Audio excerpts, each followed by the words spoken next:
याकूब की पत्री अध्याय 1 वचन 12 मैं पढ़ती हूँ, ध्यान से सुनिए।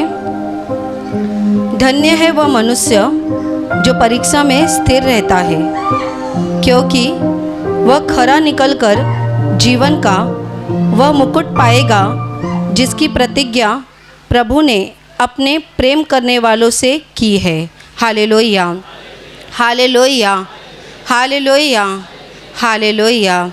मेरे प्यारे भाई और बहनों, यहाँ पर वचन बता रहा है कि धन्य है वह मनुष्य जो विश्वास में यानी परीक्षा में स्थिर रहता है, क्योंकि उसे वह जीवन का मुकुट मिलने जा रहा है जिसकी प्रतिज्ञा प्रभु यीशु ने अपने प्रेम करने वालों से की है। Hallelujah, hallelujah, hallelujah. मेरे प्यारे भाई और बहनों, वचन हमें अच्छे से समझा कर दे रहा है कि जिसकी परीक्षा हो रही है, जो परीक्षा में स्थिर है, उनके लिए ये वचन है कि प्रभु ने अपने प्रेम करने वालों से प्रतिज्ञा की है, यानी वादा किया है कि तुम अगर परीक्षा में स्थिर रह रहे हो तो अंत में तुम्हें जीवन का मुकुट मिलने जा रहा है। Hallelujah, hallelujah, hallelujah. अभी ध्यान से समझ लीजिए, परीक्षा में स्थिर रहना यानी क्या? परीक्षा में स्थिर रहना मतलब प्रभु यीशु पर विश्वास करने के बाद हमारे जीवन में जो दुख आता है, उस दुख में बने रहना, उस दुख में अपने विश्वास को हिलने न देना। आप प्रभु यीशु पर विश्वास करते हैं और आपके जीवन में उस विश्वास के वजह से कोई हमले हो रहे हैं, शैतान आपके जीवन में कुछ परेशानियां ला रहा है, तो उसके विषय में प्रभु यीशु कहता है कि तुम्हें उस समय स्थिर रहना है। नहीं तो बहुत लोगों को ऐसा लगेगा परीक्षा में स्थिर रहना यानी समझ लीजिए आप घर पर हैं और आपने पड़ोसी के साथ झगड़ा किया, झगड़ा करने के बाद उसने आपके साथ में बहुत सारी बहस हो गई और पुलिस आकर आपको लेकर जाती है और जेल में डालती है, और आप ऐसी गलत फहमी रख लेंगे कि मेरी परीक्षा शुरू है तो मुझे इसमें स्थिर रहना चाहिए। नहीं, प्रभु क्या बता रहा है उसे ठीक से समझ लीजिए। आप जो अपने बुराई का जीवन जी रहे हैं, उसकी वजह से आपके जीवन में अगर कोई दंड आ रहा है तो वो आपकी परीक्षा नहीं है। प्रभु यीशु ऐसा यहाँ पर इस वचन में ऐसा बता रहा है कि जो परीक्षा में स्थिर रहता है, यानी परमेश्वर पर विश्वास करने के बाद जब हमारे जीवन में कोई ऐसी तकलीफ़ आती है जिसे जब हमें ऐसा लगता है कि अब आगे क्या हो जाएगा, आगे क्या हो जाएगा, आगे मेरे जीवन का क्या अर्थ रह जाएगा।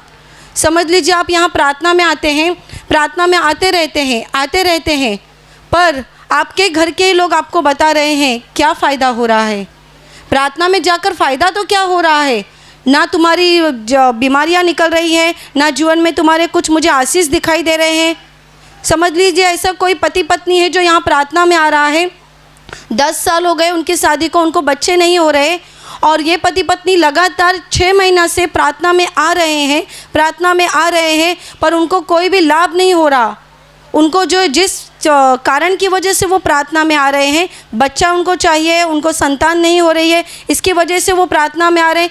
6 महीने बीत गए पर कुछ नहीं दिख रहा है, बच्चों की कोई उम्मीद नहीं दिखाई दे रही है। फिर आपके कान में शैतान चिल्लाना शुरू करेगा। कैसे शुरू करेगा? वो सामने खुद आकर आपसे बातें नहीं करेगा, वो आपके लोगों के द्वारा बातें करने की शुरुआत करेगा।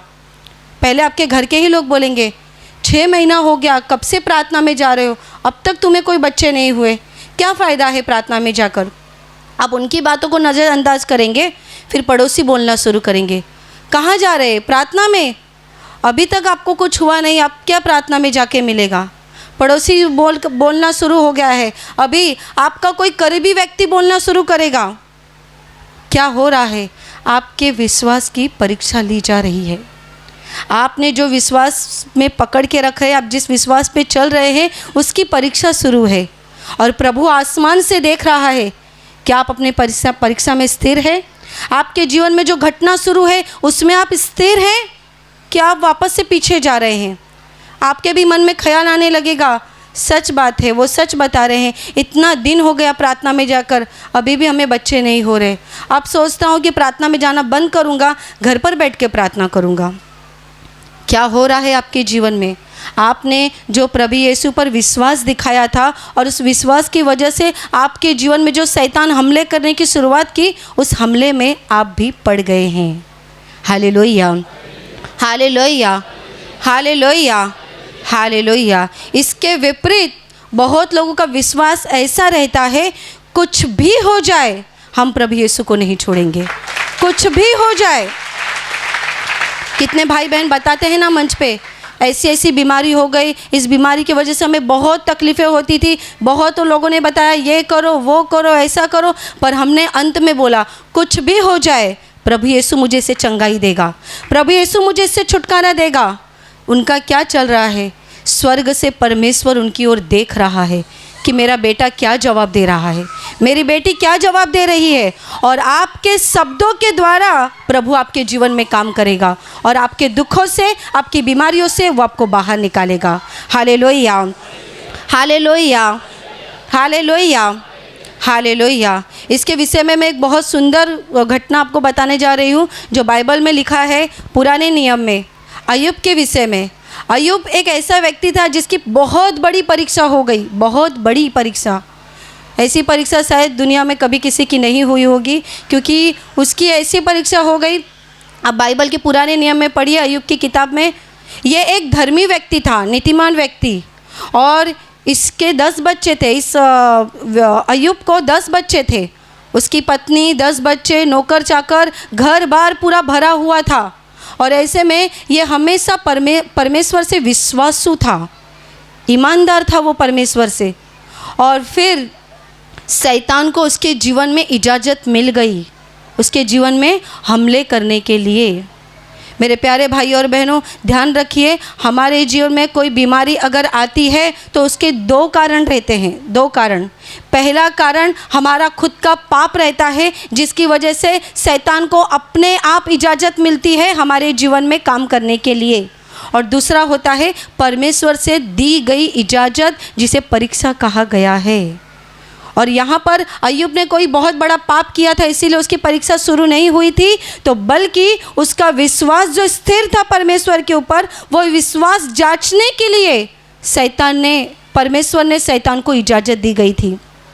और सब शैतान उसके जीवन में आ गया, तब अय्यूब के विषय में ऐसा बताया गया है कि उसकी वो जो बहुत सारी संपत्ति थी, संपत्ति जो उस ज़माने में संपत्ति यानी भेड़ बकरियां, गाय बैल, ऊँट गधे, ये सब उनकी संपत्ति हुआ करती थी, और ये हजारों के रूप में अय्यूब के पास थी। उसके जो नौकर चाकर थे वो जंगल में उसको चराने के लिए लेकर गए थे। तभी ऐसी घटना हो गई कि अय्यूब के दुश्मनों ने उसके ऊपर हमला किया, और हमला करने के बाद उसकी भेड़ बकरियां, जितने प्राणी थे, सब बांध कर लूट कर लेकर चले गए। बहुत से उसमें नौकर चाकर भी चले गए, पर उसमें एक नौकर बच गया जो भागता हुआ अय्यूब को समाचार देने के लिए आया। क्या समाचार दिया? अय्यूब, तेरी तो सारी संपत्ति खत्म हो गई है, तू अब कंगाल हो गया है, क्योंकि तेरे दुश्मनों ने हमला किया और सब कुछ लूट के लेके चले गए, अब तेरे पास कुछ नहीं बचा। अय्यूब ने जब ये सुना तब उसे बहुत दुख हो गया कि अब तो वो कंगाल बन गया है। इस दुखों के समय में भी अय्यूब ने परमेश्वर पर दोष नहीं लगाया या अपने विश्वास में वो कम नहीं हुआ। फिर शैतान ने उसकी दूसरी परीक्षा ली, और वो परीक्षा ऐसी थी कि अय्यूब को जो 10 बच्चे थे उसमें से 7 बेटे और 3 बेटियां थी। ये बच्चे उनके घर में बैठकर खाना पीना कर रहे थे, मेजबानी शुरू थी, और उस समय भूमिकंप हुआ और अचानक उस घर की दीवार और छत उन बच्चों के ऊपर गिर गई और 10 के 10 बच्चे एक ही बार में मर गए। बाइबल कहती है उसकी कोई औलाद नहीं रह गई, वो तो निसंतान बन गया। 10 बच्चे एक ही बार में मर गए। आप कल्पना कर सकते हैं, अगर आपको बच्चे हैं, आपके बच्चे को ज़रा सा बुखार भी आता है तो आपको कितनी चिंता हो जाती है। अय्यूब के दिल पे क्या गुजरी होगी। अय्यूब के तो पूरे बच्चे ख़त्म हो गए, उसके नौकर चाकर भी ख़त्म हो गए, और ये सब होने के बाद जब एक नौकर बच गया और वो आया अय्यूब को समाचार देने के लिए, तब अय्यूब ने जब ये बातें सुनी कि उसके सब बच्चे ख़त्म हो गए, तब अय्यूब ने अपनी छाती पीटी, कपड़े फाड़े और चिल्लाता हुआ, रोता हुआ वो राख की डेढ़ पर बैठ गया। अब ये तो स्वाभाविक बात है, किसी इंसान को दुख होता है तो वो रोएगा ही, पर ध्यान रखिए वो रो रहा था, पर रोने में भी उसने अपने विश्वास को कम नहीं किया। वो रो रहा था क्योंकि उसके बच्चे ख़त्म हो चुके थे। इतने में भी जब उसने अपने विश्वास को कम नहीं किया, तब शैतान ने तीसरा हमला उसके जीवन में किया, और वो हमला था उसके खुद के शरीर पर बीमारी को लाना। और वो बीमारी ऐसी थी, उसके पूरे शरीर पर फोड़े आने शुरू हो गए। बाइबल कहती है उसका पूरा शरीर सड़ चुका था, जिसमें से बदबू आती थी। सड़ा हुआ शरीर। अय्यूब का एक ही पल में ऐसा उसकी अवस्था इतनी ख़राब हो गई कि वो कपड़े भी नहीं पहन पाता था। राख की ढेर पर लकड़ी का टुकड़ा लेकर वो पूरे शरीर को खुजलाता बैठता था। ऐसी उसकी अवस्था हो गई। पर आपको मालूम है, इन सब में अय्यूब की पत्नी मात्र बहुत अच्छी थी। उसे कुछ नहीं हुआ था, उसे कोई भी बीमारी नहीं आई, उसके ऊपर कोई भी विपत्ति नहीं आई। वो अच्छी खासी थी। और जब ये सारी बातें उसके जीवन में हो रही थी, तब उसकी पत्नी आकर अय्यूब को कहती है, क्या परमेश्वर परमेश्वर करते बैठा है? बंद कर उस परमेश्वर का नाम लेना जिसने हमारे बच्चों को मार डाला, जिसने हमारी संपत्ति ले डाली, और अब तो तेरे शरीर को सड़ा दिया है। मर जा और उस परमेश्वर की निंदा कर। उसकी पत्नी कहती है। अय्यूब का उत्तर था, अच्छे से सुनिए, अय्यूब का उत्तर था उसकी पत्नी को, तू कितनी मूर्ख औरत है। मैं उस परमेश्वर को क्यों बुरा कहूँ? जिसका था उसी ने तो वापस ले लिया। उसने मुझे दिया था और उसी ने वापस ले लिया, तो मैं कौन हूँ उसे बुरा बोलने वाला? और जब उसने ये बोला, उसके ये शब्द परमेश्वर के कान में पहुँच गए। Hallelujah, hallelujah, hallelujah, hallelujah. उसके ये शब्द परमेश्वर के कान पर पहुँच गए। परमेश्वर ने के दिल को इतना आनंद हो गया, उसने शैतान को भगाया। अय्यूब के सड़े हुए शरीर को परमेश्वर ने हाथ लगाया और उसका शरीर पहले से भी बहुत अच्छा बन गया।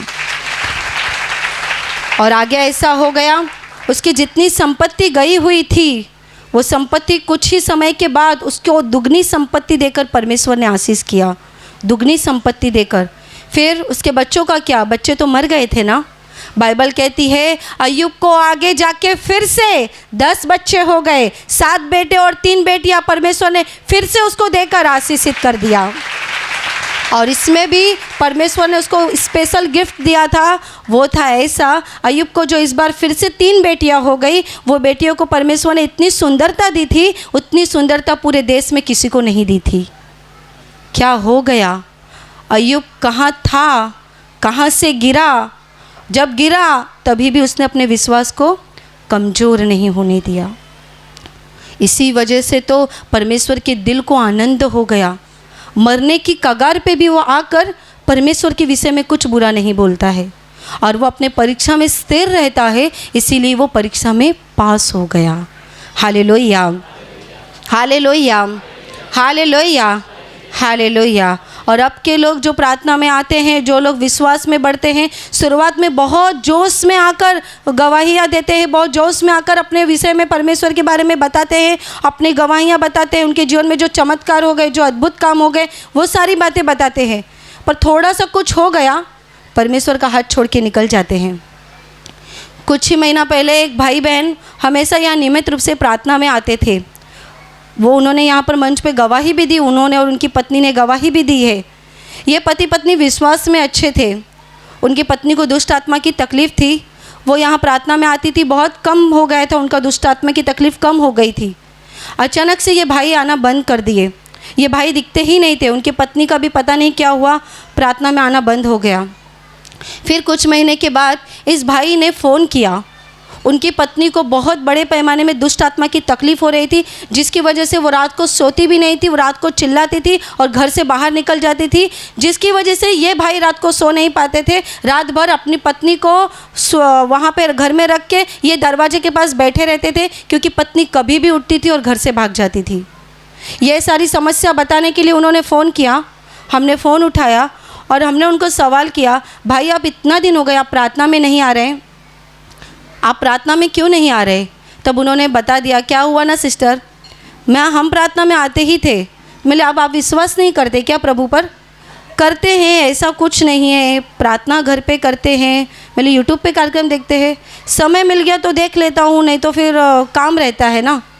तभी हमें समझ में आ गया विश्वास स्थिर नहीं है। फिर हमने उनको आगे पूछा, आप प्रार्थना में क्यों आना बंद कर दिए, क्या कारण हो गया? तब उन्होंने कारण क्या बताया? वो बता रहे थे कि जब मैं अपनी पत्नी के साथ यहाँ प्रार्थना में आ रहा था, एक समय की बात ऐसी हो गई, रोड क्रॉसिंग के लिए वहाँ पर कुछ भाई थे, उन्होंने मुझे ज़ोर से चिल्लाया, यहाँ से मत जाओ, इस रास्ते से जाओ।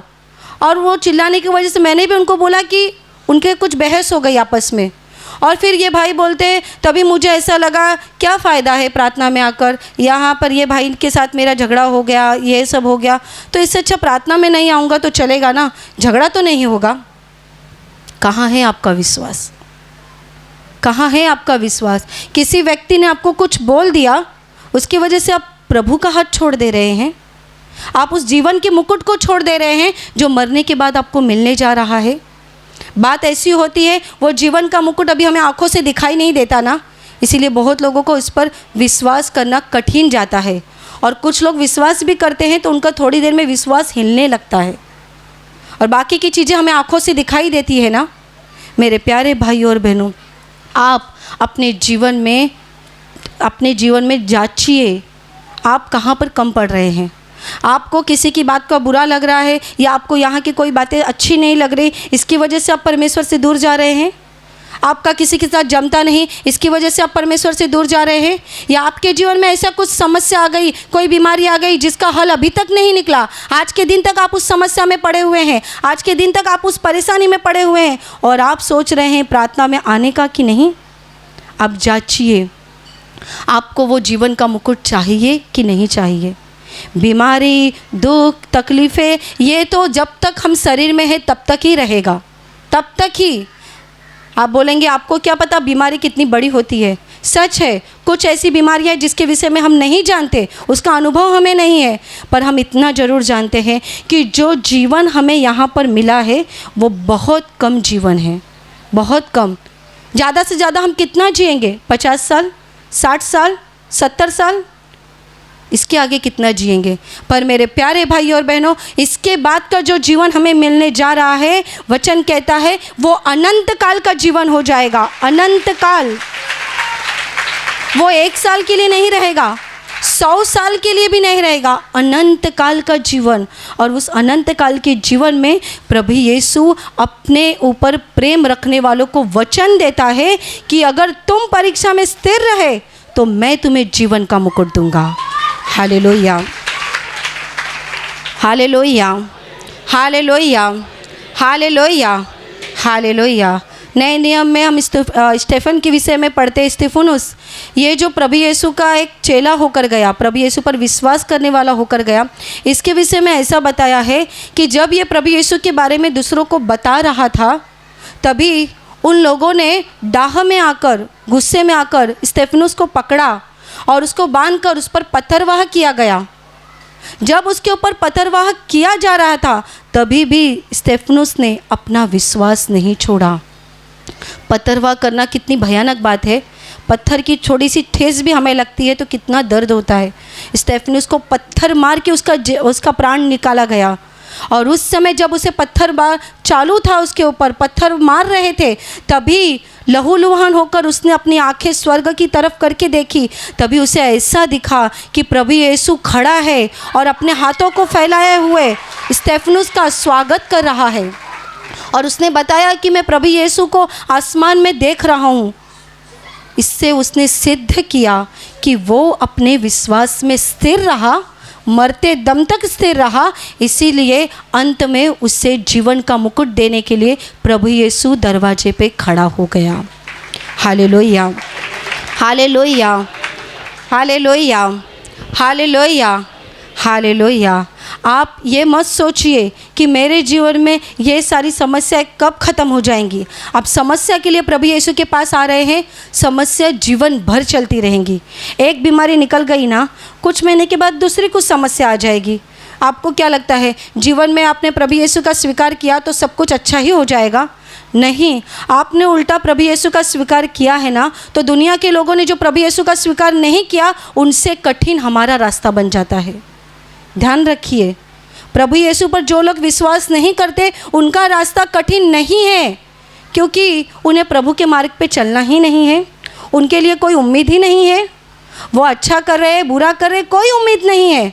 अंत में उनको जाना कहाँ है ये भी नहीं पता है। पर अगर आपने प्रभु यीशु पर विश्वास किया है, उस विश्वास में स्थिर रहिए, मजबूती से चलते रहिए। आप गिरने जाएंगे, आपको ऐसा लगेगा अब ख़त्म हो गया, अब ख़त्म हो गया, अब इस बीमारी से बाहर नहीं निकलूँगा, अब कुछ नहीं हो सकता। ध्यान रखना, ऐसी परिस्थिति में प्रभु यीशु आपके पास में खड़ा होकर आपको कहेगा, बेटा डर मत, मैं तेरे साथ हूँ, बेटी डर मत, मैं तेरे साथ में हूँ। बहुत लोगों को अनुभव आया है, बहुत लोगों ने बताया है, ऐसी समस्या में, ऐसी परिस्थिति में प्रभु यीशु ने सपने के द्वारा उनसे बातें की या दृष्टांत के द्वारा उनसे बातें की। ये सब क्यों हो रहा है? जब उनका विश्वास ख़त्म होने आता है और उन्हें ऐसा लगता है अब सब खत्म हो गया, सब खत्म हो गया, तब उस समय प्रभु यीशु आपके हाथ को थामता है। उस समय वो आपको कहता है, मैं तेरे साथ में हूँ, मैं तेरे साथ में हूँ। मेरे प्यारे भाई और बहनों, आपको जो प्रभु यीशु पर सच्चा विश्वास मिल गया है, उसमें बने रहिए, उसमें बने रहिए। ये विश्वास इतना कीमती है कि आपका सोना और चांदी से भी ज़्यादा कीमती है। आप अपने दागिने को, अपने पैसों को कितना संभालते हैं ना, उससे बढ़कर आप अपने जीवन के विश्वास को संभालिए। आपने जो प्रभु यीशु पर विश्वास रखा है, हर दिन ये सोचिए, मेरा विश्वास प्रभु के ऊपर से कम तो नहीं हो रहा है, मैं प्रभु से दूर तो नहीं जा रहा हूँ, मैं प्रभु से दूर तो नहीं जा रही हूँ। मेरे जीवन में ये बीमारी आ गई है, इस बीमारी में मुझे तकलीफ़ हो रही है। उस बीमारी में भी सोचिए, क्या मैं इस बीमारी की वजह से प्रभु के लिए मेरा प्यार कम तो नहीं हो रहा है? इस बीमारी की वजह से क्या मैंने अपना प्रार्थना करना कम तो नहीं कर दिया है? इस तकलीफ़ की वजह से क्या मैंने बाइबल पढ़ना कम तो नहीं कर दिया है?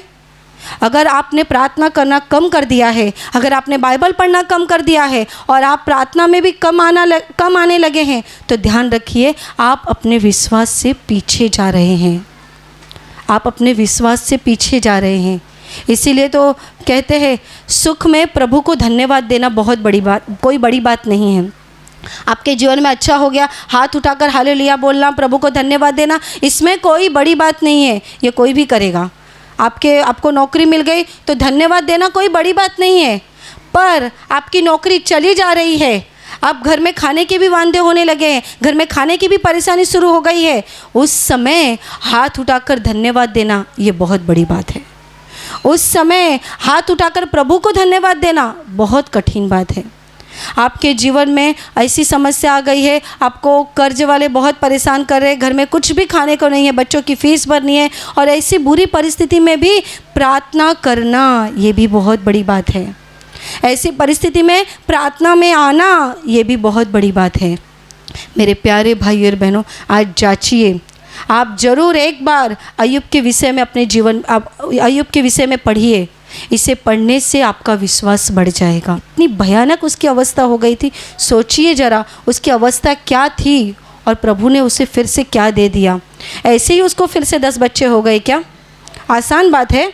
10 साल हो जाते, 20 साल हो जाते, यहाँ पे किसी को एक बच्चा भी नहीं होता, उसके 10 बच्चे मर गए और बाइबल कहती है आगे जाके उसको फिर से 10 बच्चे हो गए। ये क्या आसान बात है? और वो भी वापस से 7 बेटे और 3 बेटियाँ। जो संपत्ति गई, दुगनी संपत्ति उसको मिल गई। यहाँ पर एक घर बनाने के लिए इंसान का पूरा जीवन निकल जाता है और उसे फिर से वो संपत्ति मिल गई। क्यों मिल गई? क्योंकि परमेश्वर उससे खुश हो गया था, उसने अपने जीवन में सच्चा परीक्षा में पास हो गया था, उसने अपने जीवन में प्रभु के ऊपर का विश्वास दिखा दिया। मेरे प्यारे भाई और बहनों, प्रभु यीशु पर विश्वास करना और उस विश्वास में स्थिर रहना ये सबसे बड़ी बात है। Hallelujah, hallelujah, hallelujah, hallelujah, hallelujah. मेरे प्यारे भाई और बहनों, प्रभु यीशु पर आपका विश्वास कितना है वो जांचिए, कहाँ तक है वो जांचिए। आपने 1 साल पहले इतना ही विश्वास रखा था, क्या आज भी आपका विश्वास उतना ही है कि आपका विश्वास बढ़ गया है? इसीलिए तो हमेशा कहा जाता है, जब यहाँ पर गवाहियाँ शुरू रहती है, आप विश्वास से हर एक गवाही सुनिए। क्या हो जाएगा? गवाही सुनने से आपका विश्वास बढ़ जाएगा, आपका विश्वास बढ़ जाएगा। तब जब आपके जीवन में वो परीक्षा की घड़ी आ जाएगी, तब आपको अंदर से पवित्र आत्मा एक एक गवाही याद दिलाएगा, देख उसके जीवन में ऐसा हुआ था, देख उसके जीवन में ऐसा हुआ था, ऐसा मैं कर सकता हूँ, वैसा मैं कर सकता हूँ। ये कब हो जाएगा? जब आप सुनेंगे तब हो जाएगा ना। जब आप सुनेंगे तभी तो वो सारी बातें अंदर जाएंगी और ठीक समय पर पवित्र आत्मा आपको बताएगा। मेरे प्यारे भाई और बहनों, प्रभु यीशु पर विश्वास करना और सच्चाई से उसके साथ चलते रहना, ये सबसे बड़ी बात है। आधे रास्ते में अपना सफ़र छोड़ मत दीजिए, आधे रास्ते में उसका हाथ छोड़ के मत निकल जाइए, कुछ नहीं मिलेगा। आपको वो सच्चा मुकुट चाहिए जो प्रभु यीशु ने अपने ऊपर प्रेम करने वालों के लिए रखी है। ध्यान रखिए, जो उन पर प्रेम करते हैं उनके लिए उसने रखा है, बाहर के लोगों के लिए उसने मुकुट नहीं रखा है। आप अगर उसके ऊपर प्रेम करते हैं और उसके विश्वास में आप स्थिर हैं, तो वो जीवन का मुकुट आपको मिल जाएगा। Hallelujah, hallelujah. मेरे प्यारे भाई और बहनों, अभी मैं आपके लिए प्रार्थना करने जा रही हूँ। आप जहाँ कहीं भी हो, विश्वास से अपने बीमार हिस्से पर हाथ रखिए। अगर आप वहाँ हाथ नहीं रख सकते तो अपने सीने पर हाथ रखिए और पूरा विश्वास रखिए कि प्रभु यीशु इसी घड़ी आपको छूकर चंगा करेगा, आपकी बीमारी से, आपके दुख से आपको मुक्त करेगा। विश्वास से सीने पे हाथ रखिए।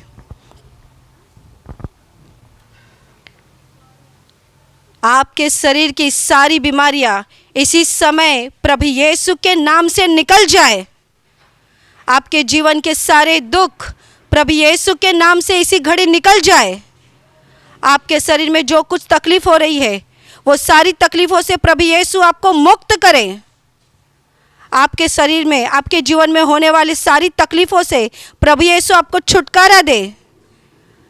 आपको जो कुछ भी समस्या हो, जो कुछ बीमारी हो, उन सारी चीज़ों से प्रभु यीशु आपको बाहर निकाले।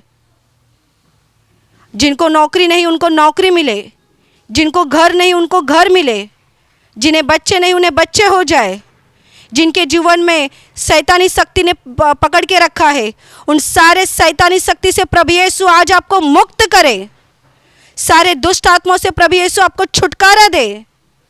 आपके और आपके परिवार पर प्रभु यीशु के महान आशीष आ जाए। आमीन।